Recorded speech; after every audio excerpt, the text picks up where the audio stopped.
அனைவருக்கும் வணக்கம்.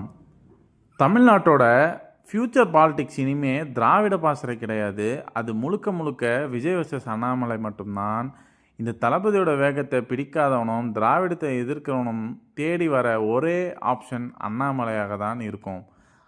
ஆட்டம் இப்போது வேறு ட்ராக்குக்கு மாறப்போகுது. மோதி பார்க்குறவங்க 2 யங் பிளட்ஸ் உருவாகிடுச்சு.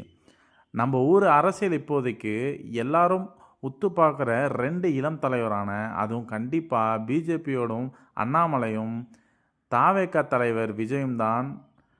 இதில் அண்ணாமலையோட மூவ்ஸ் பற்றி ஆளாளுக்கு ஒன்று பேசிக்கிட்டு இருக்காங்க.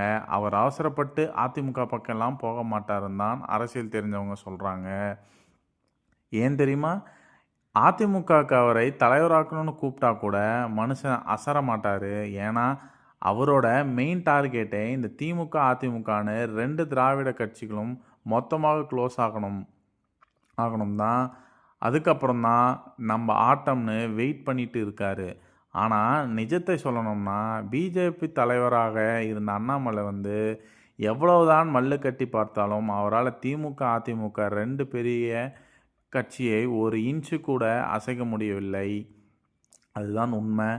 ப்ரெஸ் மீட் வச்சு கத்துறது, நடைப்பயணம் போகிறதுன்னு கொஞ்சம் சலசலப்பை ஏற்படுத்தினரை தவிர அவங்களோட ஓட்டு வங்கி பிரித்து பிஜேபியை டாப்பில் கொண்டு வர அவரால் முடியல.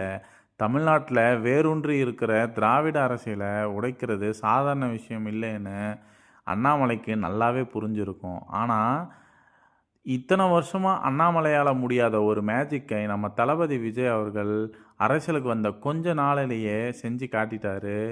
அவரோட அதிரடி என்ட்ரியும் மாநாடு 2 திராவிட கட்சிகளையும் தூக்கி ஓரமாக கடாசிருச்சு.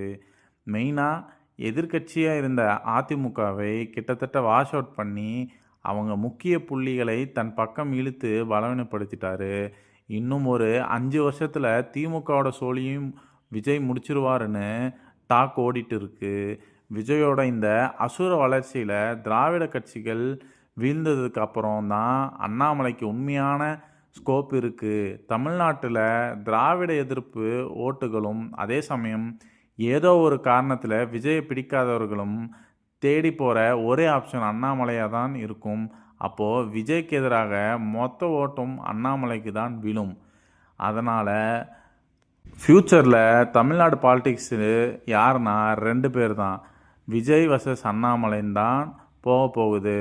ஆனால் இந்த டைரக்ட் ஃபைட் பார்க்க அண்ணாமலை இன்னும் ஒரு 10 வருஷமாவது பொறுமையாக வெயிட் பண்ணணும். அவசரப்பட்டு தப்பான முடிவு எடுக்காமல் நிதானமாக காய் நகர்த்தணும்.